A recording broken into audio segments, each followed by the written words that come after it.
Bismillahirrahmanirrahim. Assalamualaikum warahmatullahi wabarakatuh.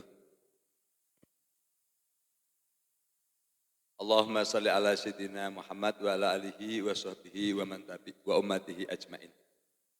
Rabbi zidni ilma warzuqni fahma, Rabbi shrah li sadri wa yassir li amri wahlul 'uqdatam min lisani yafqahu qouli. Amin ya rabbal alamin.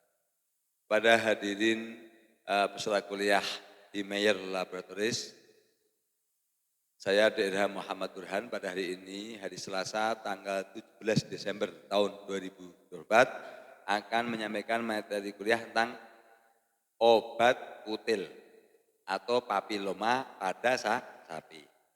Jadi kalau paling umum namanya kutil. Ini obat kutil papiloma pada sapi.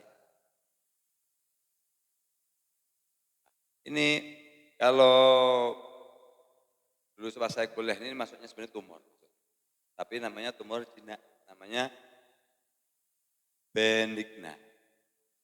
Ini tumor jinak itu benigna. Nanti ada tumor ganas namanya malignan.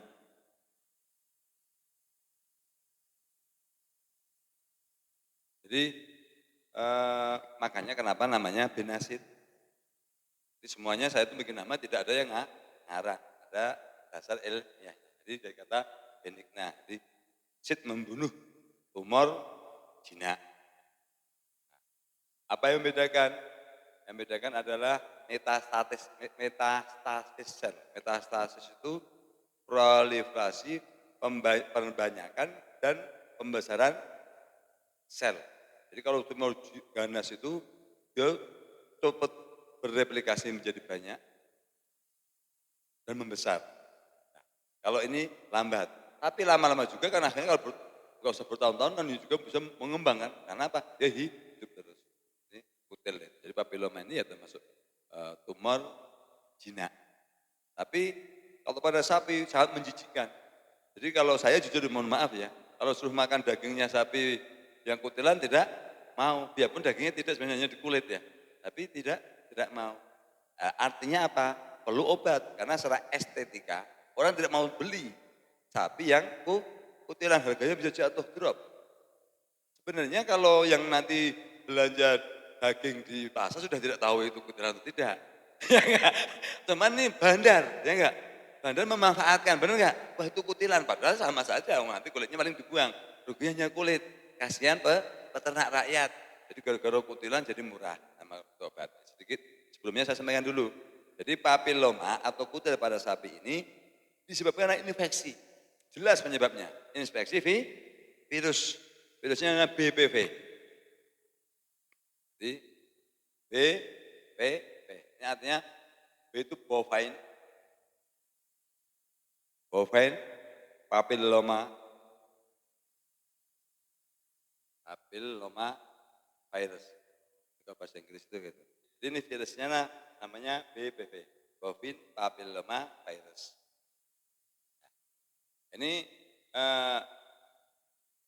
virus itu di lapangan selalu ada. Hanya dia butuh vektor, butuh pembawa dan butuh media. Kemudian yang terjangkit BPV ini pasti rata-rata sapi kurus, rata-rata, memang tidak semuanya. Sapi kurus dan cenderung masih muda, di usia setahun, 2 tahun. Kenapa?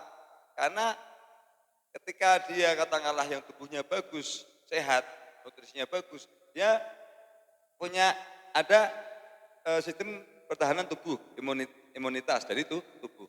Rata-rata yang kurus, makanya rata terjadi peternakan rakyat, makanya yang sembarangan, rata-rata kurus. Papilloma virus ini. Ini ada vektor, vektornya apa? Gigitan, entah caplak, di ektoparasit, ya enggak? Entah katakanlah istilahnya lalat, entah nyamuk, apapun itu nanti yang menimbulkan pendarahan. Nah, itulah nanti tempat masuknya, menjadi jendela masuknya di virus tersebut. Makanya orang zaman dulu kalau berdarah cepat dibiarkan dulu, dia nutup dulu, setelah itu dibersihkan, nanti takut jadi kutil, tidak salah. Jadi jaringan sedikit tadi, jadi contoh kita katakanlah luka, kemudian tidak diobati secara alamiah saja gitu ya. Kemudian akhirnya muncul katakanlah sedikit bintal kecil gitu. Itu asli ya, awalnya memang cuma darah membeku, akhirnya berubah jadi bentuk jaringan. Nah itu memang darahnya tadi kan menjadi medianya tubuhnya virus, lama jadi kutil. Emang benar nggak salah. Tapi kalau bagaimana kalau contoh ada darah sapi sampai sini, ya nggak apa-apa. Nggak ada tempat masuk. Jadi luka. Makanya contoh itu tadi. Makanya sapi-sapi yang katakanlah jelek lingkungannya, banyak nyamuk, kandang di kampung, itu kutilnya di mana-mana. Karena apa? Banyak dihisap oleh nyamuk. Paham nggak? Jadi akhirnya terkesan kutil ini berasal dari nyamuk. Iya, pembawanya. Tapi sebenarnya infeksi virus. Virus HPV. Jadi karena kutilan ini. Makanya ya di antaranya makanya bagaimana cara pencegahannya? Ya harus kandang bersih, tidak gelap, tidak banyak nyamuk. Karena itu menjadi katakanlah faktor predisposisi atau faktor penyebab terjadinya papiloma. Ya enggak? Jadi intinya nyamuk, serangga, kutu, itu parasit, ektoparasit. Cuma ektoparasit itu bisa pasti menggigit, pasti bisa mengakibatkan terjadinya papiloma. Paham ya? Jadi BPV. Nah, kemudian kalau pada awalnya kan cuma satu titik gitu ya. Satu titik. Nah, kemudian mengembang, membesar. Jadi seperti bentuknya jelek kayak brokoli ya. Brokoli kan tuh, tahu bunga kol tuh ya. Pokoknya kayak brokoli itu aja lah, tapi warnanya hitam. Seperti itu, kayak brokoli itu. Kemudian di mana pertama kali? Di mana di situ dihisap, digigit oleh nyamuk atau oleh lalat. Nah, kemudian jadi ya kadang bisa di moncong, bisa di punggung, bisa di kemaluan. Paling rentan biasanya malah dekat kemaluan sama kalau kemaluan yang jantan ya, pada testis. Kenapa? Karena kan jaringannya cenderung lebih lunak. Sama kalau pada betina di punting. Di punting itu. Wah, punting jijik lagi. Ini puntingnya, susu. Punting susu sapi perah. Itu. Nah, pengobatannya memang kalau pengobatan itu macam-macam. Ada yang bedah operasi, satu-satu capek. Ya. Pernah saya menyampaikan di materi kelahiran autoimun. Autoimun diambil jaringan yang pertama kali, digerus, saring, sotekkan, rontok semuanya. Tapi kan tidak semua bisa melakukannya. Contoh petani nggak bisa, makanya lah. Itu tapi nggak ada yang salah. Tapi dia dibandingkan katakanlah istilahnya yang dibedah operasi, paling menang autoimun. Tapi harus butuh skill, ya enggak? Masyarakat udah pinter. Butuh skill. Nah, makanya dia nggak butuh skill. Meyer memberikan solusi, melakukan riset, akhirnya kita produksi obat kutil. Itu bentuknya dua, itu namanya satu benasid spray. Nah, ini bentuknya semprot. Nah, ini ya, benasid spray Meyer, obat kutil atau papiloma. Ini komposisi tidak milih mengandung keratolitik agen. Keratolitik agen itu artinya zat yang menghancurkan jaringan tersebut. Paham? Jadi apa istilahnya terkikis gitu. Lisis terkikis. Keratolitik agen. Jadi ini artinya sangat ideal. Setelah itu ada antivirusnya. Jadi itunya dihancurkan, jaringan tadi dihancurkan oleh obat tersebut. Kemudian virusnya dibunuh. Karena apa? Makanya kadang-kadang kutil bisa, contoh punten ya, kalau yang kutilan kemudian tidak dikasih obat, itu rata-rata nanti bisa muncul lagi.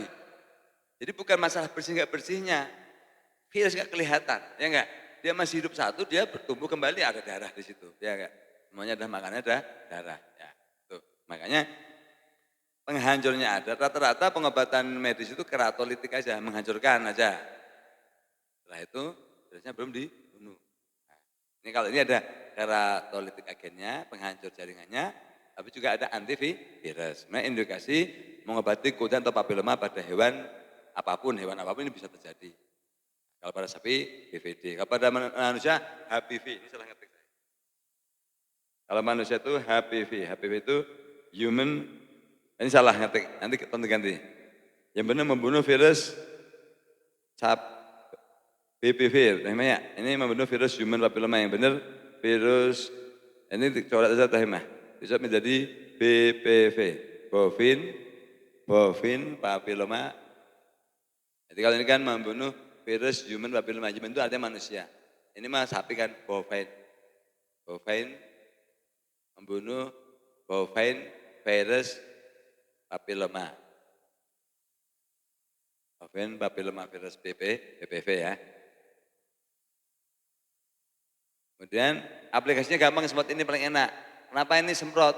Karena takutnya sapi kan besar repot. Ya enggak kalau disalepan semprot. Jadi cepat, enak, cuma disemprot aja. Ini 2 kali sehari selama 3 hari. Nanti hancur ini insya Allah. Ya.